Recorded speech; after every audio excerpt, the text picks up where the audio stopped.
I'm a security guard for a mid-sized office building located right in the center of the city. Around here, crime rates are pretty high, so it's not uncommon for businesses to suffer huge losses from break-ins at night. I usually have a coworker with me, but during this month I was alone while the company was training a new employee. I didn't mind it too much. Being alone was more boring and made it harder to stay awake, but having a partner could sometimes be annoying depending on who it was. About 2 weeks into this month, I was patrolling the lot as usual when I noticed a couple of guys standing far off on the other side of the road. They were lingering in the dark, looking in my direction. I couldn't tell if they were watching me or scoping out the building, but it gave me an uneasy feeling. The next time I made my rounds, they were gone. I took a mental note of it, but didn't think about it too much. The rest of the night was quiet, and I clocked out at 6 a.m. with nothing more to report. The following days were uneventful. Then, one night at the end of the week, I saw them again. They were in the same spot as before, standing in the dark, watching. This time, instead of continuing my rounds, I stayed on that side of the building, hoping that if they saw I had noticed them, they would leave. I walked back and forth for about 5 minutes before they eventually turned and walked away. From that distance, I couldn't make out many details, but I tried to take mental notes of their appearance. After they left, I stayed outside for another 10 or 15 minutes, making sure they didn't return. Once I was sure they were gone, I went back inside and figured it was a good time to take my lunch break. It was about 1 a.m. The break room was at the far end of the hallway in the back of the building. I sat at a table, eating and scrolling on my phone, when I suddenly heard a noise. I put my phone down and looked toward the door leading to the hallway. I had never heard anything like that before. After a few seconds, I got up and walked over to the doorway. I stood there for a good 30 seconds listening. Everything seemed quiet, so I figured it was nothing and went back to finish my meal. Afterward, I returned to the security office to check the system for any alerts or flags, but everything looked fine. Usually, this was the time of night when I'd just sit in my chair and wait for my shift to end, but something in me felt like making another round. I wasn't particularly nervous about the noise I had heard earlier, but I was curious. It gave me something to do while I was bored. I started my rounds outside, walking around the building. The night was quiet, just the ambient buzz of the streetlights. No one was around. I went back inside and started walking through the building. Typically, unless the system flagged something, I wouldn't check every inch of the place. I'd just walk up and down the hallways to make sure nothing was out of the ordinary. The building had a long L-shaped hallway. One side led to the main entrance, while the other led to a mini stairwell with an emergency exit. The emergency exit was an old, heavy metal door, original to the building. As far as I knew, it wasn't connected to the security system due to its age. To compensate for this, the company had bolted it shut and secured it with a massive padlock, essentially rendering it useless. When I reached the end of the hallway and glanced through the door's window into the stairwell, my heart dropped. The padlock was snapped in half, lying on the ground, and the heavy metal door had been forced open. I felt lightheaded as I rushed back to the security office. If someone had broken in, how the hell had they slipped past me unnoticed? Surely I would have seen or heard them. I started scanning through the security footage. I reached the point where I had been standing outside, watching the two men. While I was keeping an eye on them, they had circled around to the back of the building. The footage showed them snapping off the padlock, breaking in, and sneaking into the workrooms. The most disturbing part? They were still inside when I re-entered the building. One of them was just on the other side of a door, barely 2 feet from me, as I walked past and into the break room. While I was eating, one of them accidentally bumped into a desk while trying to hide, which was likely the noise I had heard. When I stepped back outside for another round, that's when they made a run for it. The footage clearly showed that both men were armed, either large knives on their belts or possibly even small firearms. It was obvious they had been prepared to take me down if necessary. I immediately called the police and handed over the tapes, but nothing ever came of it. The footage quality wasn't great, and the men had covered their faces. The company reported that several hard drives or files had been stolen and seemed extremely concerned about it. However, to this day, there's been no further information on the men or their motives.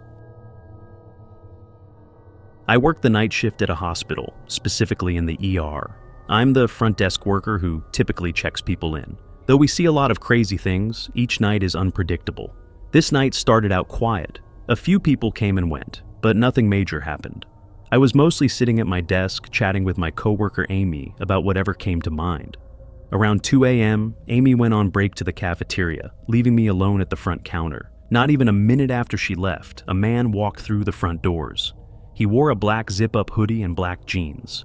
His dark, unkempt hair looked like he hadn't showered or had just woken up. He approached the counter slowly, radiating an unsettling aura that put me on edge. "I'm looking for Hannah Smith," he said.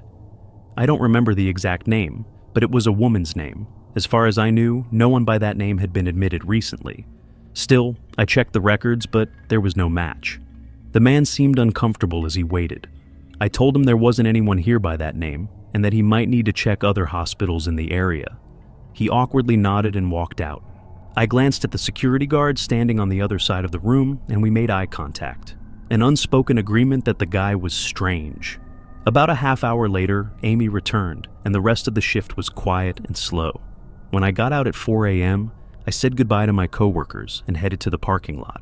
This wasn't the largest hospital, but the parking lot was oversized. Employees had to park in the back to leave space for patients closer to the building. As I walked to my car, an eerie feeling washed over me. My mind suddenly drifted back to that man from earlier. I didn't know why, but I felt unsettled again. Maybe it was just the eerily quiet parking lot at night. I walked faster, reached my car, and got in. Tossing my bag onto the passenger seat, I started driving. I lived about 20 minutes away, and the roads were long and empty. Yet, despite being alone, I couldn't shake the feeling that I was being watched or followed. Every time I checked my mirrors, there was no one behind me. When I finally got home, I pulled into my driveway and parked. As soon as I stepped out and shut the car door, I heard footsteps sprinting up to my porch. They stopped right at my front door, and suddenly, the handle shook violently as someone tried to open it. Thankfully, I always lock my door the second I enter or leave my house. As soon as the person realized it was locked, they paused. Then, a familiar voice spoke.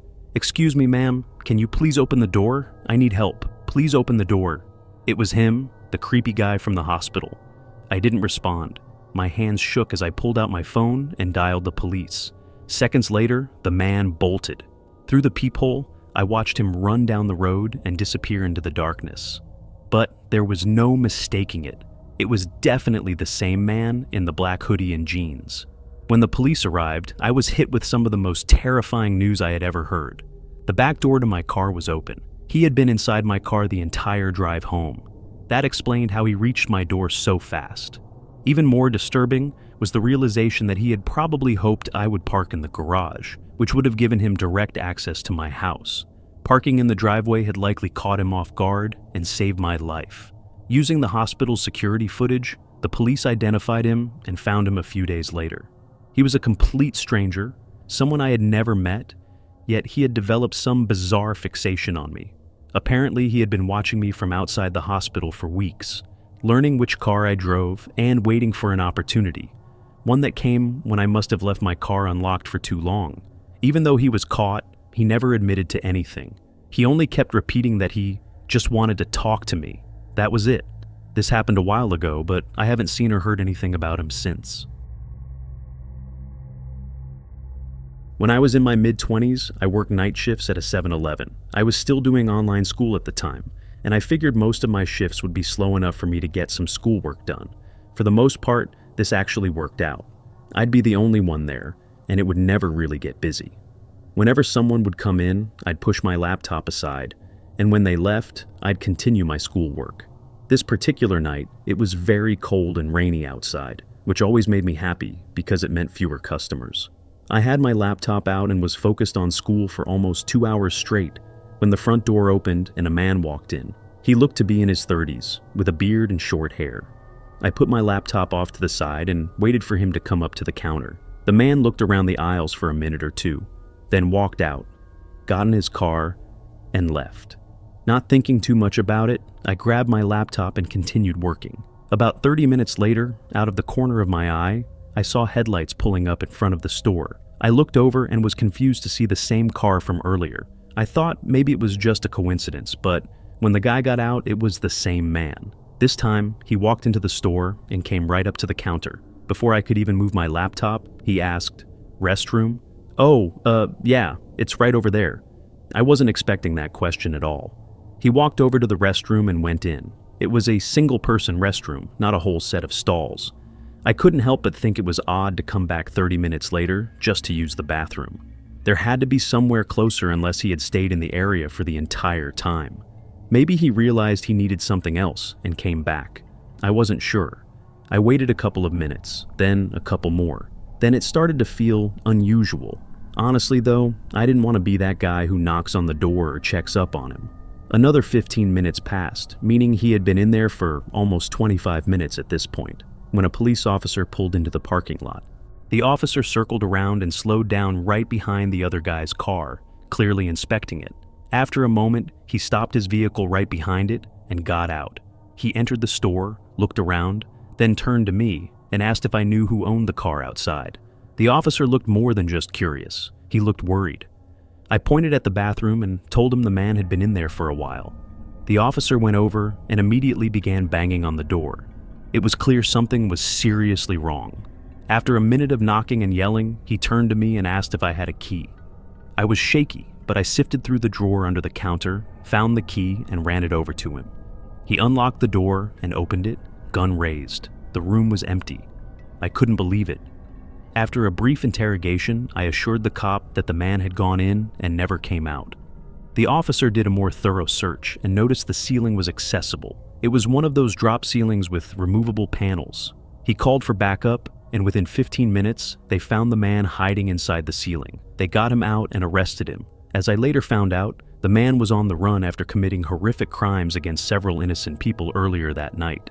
Law enforcement had a description of his car and caught his license plate on a store camera. The officers made it clear that I was lucky. His previous victims had all been alone in the middle of the night, either working or just walking outside. Whether he was trying to hide in the ceiling because he knew the cops were after him, or if he had other intentions toward me, remains unclear. Thankfully, he's locked up for good.